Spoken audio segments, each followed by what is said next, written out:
It began with a mistake. Across kingdoms, cities, and empires, leaders heard rumors. Riders from the east, nomads from empty grasslands. Poor, uncivilized. Ragged horsemen with no cities, no great fortresses, no monumental temples. How dangerous could they be? Scribes recorded reports and dismissed them. Generals believed their infantry phalanxes and castle walls would hold. Merchants joked about barbarians chasing sheep. The Mongols were underestimated again and again, and yet, within a single lifetime, those barbarians would shatter armies, erase kingdoms, destroy cities, redraw borders, and leave survivors haunted by a single word: Mongol. The most feared army the world had ever seen emerged, not through magic, not through luck, not through numbers, but through organization, discipline, innovation, intelligence, networks, ruthless logistics, and a leader who understood that terror itself was a weapon. This is the story of the Mongol army. How it rose, why it dominated, what it changed, and what it cost. Before conquest, there was hardship. The Eurasian steppe, brutal, endless, unforgiving. Winds like knives, winters that crushed the weak, summers that baked the plains into dust. Life here demanded resilience. Children learned to ride before they could walk. Bows were drawn in childhood, horses, were alive. Transportation, milk, clothing, survival. Tribal conflict was constant. Alliances shifted. Chiefs rose and fell through violence and reputation. The Mongols, fragmented clans scattered across the steppe, did not yet dream of empire. They dreamed of survival. And among them grew a boy named Temujin, abandoned, betrayed, hunted, enslaved, starving, but not broken. These early years did not teach him warfare. They taught him something far more terrifying. How fragile loyalty can be, how quickly power collapses, and how only discipline, not bloodlines, not ritual, not tradition, creates strength. From this crucible, the seeds of an army unlike any other were born. When Temujin finally united the Mongol tribes and became Genghis Khan, he did not simply create an army. He dismantled the tribal world that had defined Mongol life. Old clan loyalties, broken. Rival chiefs, eliminated or absorbed. Aristocrats who claimed privilege, removed. He reorganized warriors, not by tribe, but by tens, hundreds, thousands, tens of thousands. The decimal system. Every soldier knew his position. Every leader knew his men. Every unit operated independently, yet together. Promotion no longer depended on heritage. It depended on competence, loyalty, performance in battle. This was a revolution. Because where other societies treated armies as aristocratic privilege, the Mongols created something approaching meritocracy. And Genghis reinforced discipline with iron law, looting without permission, death, abandoning comrades, death, breaking formation, death. Harsh, but effective. Warriors obeyed not just out of fear, but respect. They were part of something larger than tribe. They were the Mongol army. The Mongols did not fight like the armies they faced. Most states relied on infantry blocks, heavily armored knights, or static defenses. The Mongols relied on mobility. Every man was a cavalryman. Every cavalryman carried multiple bows, spare strings, knives, sabers, lances, and several horses. This meant they could rotate mounts, traveling astonishing distances without exhaustion. They moved faster than any army on Earth, and doctrine matched their mobility.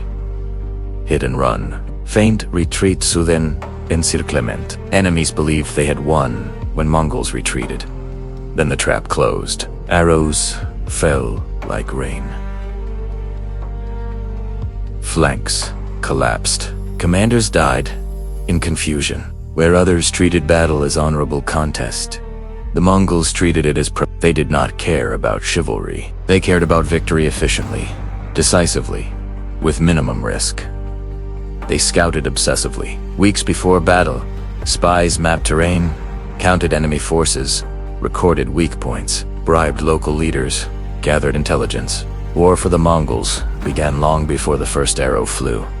And when it came with precision. One incident transformed Mongol warfare into something far darker. The Khwarezmian Empire, powerful, wealthy, proud, executed Mongol merchants, then murdered Mongol envoys. Diplomats were sacred in steppe tradition. This was not merely insult, it was declaration. Genghis Khan responded, not with negotiation, but annihilation. The invasion of Khwarezm unleashed the full Mongol system. Multiple coordinated armies converging across deserts. Siege engineers imported from China, constructing machines. Scouts capturing villages, forcing locals to guide them. Cities isolated, starved, then crushed. Every surrender was rewarded with mercy. Every refusal was punished with devastation. Calculated, deliberate, psychological.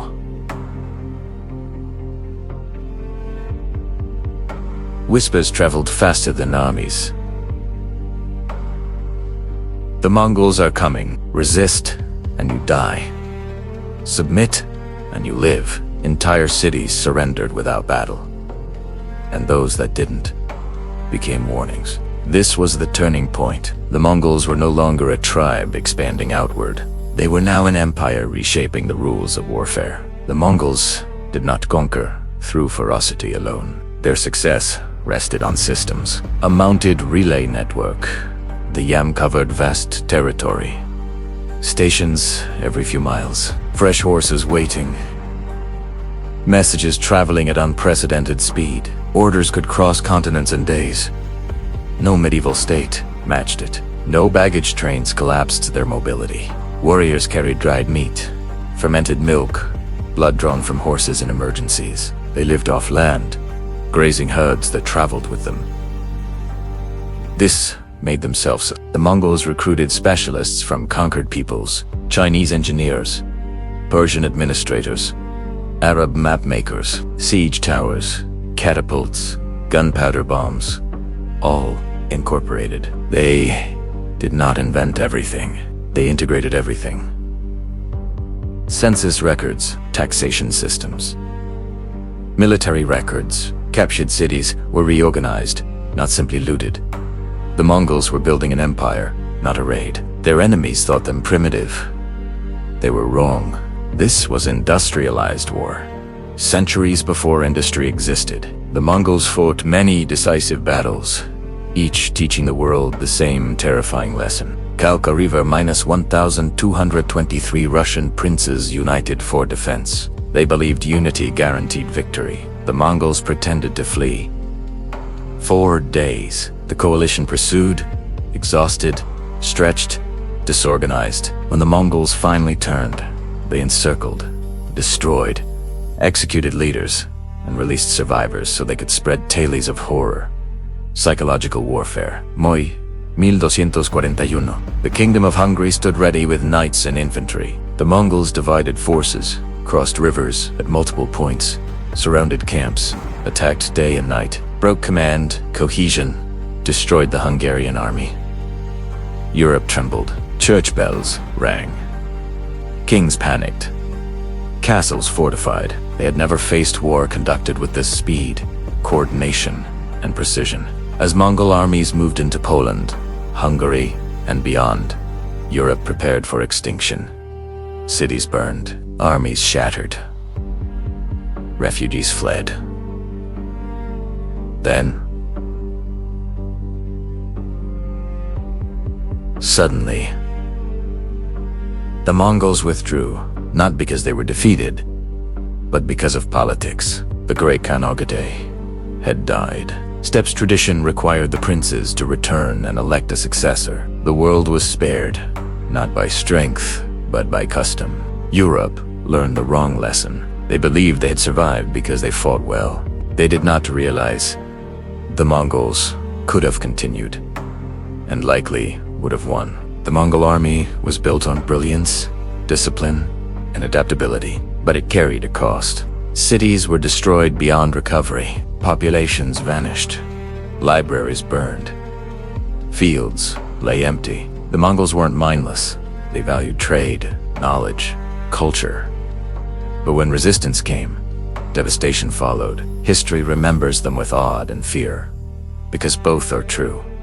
They were not demons. They were humans, executing military logic to its extreme end. No army remains unstoppable forever. As empire expanded, challenges appeared. Distances grew vast. Internal rivalries fractured unity. Successors lacked Genghis Khan's singular vision. Local commanders gained independence. New enemies learned Mongol tactics, built defenses, adapted, and eventually, the Mongols transformed. From relentless conquerors into rulers. Rulers must administer, negotiate, compromise, and in time, the hardness that forged conquest softened into politics, court intrigue, and division. Their military system had been unmatched. But empire wears down every system, even the most feared army in history. Behind the legend of the Mongols are individuals, teenagers learning to ride under endless skies, fathers commanding sons, women managing camps, herds, logistics, families traveling through smoke and war. Their lives were harsh. Their world demanded resilience, and what the world remembers as terror, they may have seen as survival. Empires judged them. History mythologized them, but the steppe shaped them long before power did. The Mongol army conquered continents, not because it was cruel. Cruelty alone wins nothing. They succeeded because they mastered speed, organization, adaptability, intelligence, logistics, psychological warfare. They studied enemies, learned from every encounter, turned disadvantages into advantages, but their story also carries warning. Underestimate your enemy, and you invite disaster. Confuse tradition for superiority, and you fall behind. Build power on fear, and it will eventually fracture. The Mongols did not merely conquer. They forced the world to rethink what war could be. And as the winds sweep across the silent plains, where bones long turned to dust lie beneath the soil, one truth remains. History does not fear strength. It fears the moment when strength is combined with discipline, intelligence, and relentless resolve. That is why the Mongol army remains, even centuries later, the most feared military force the world has ever known.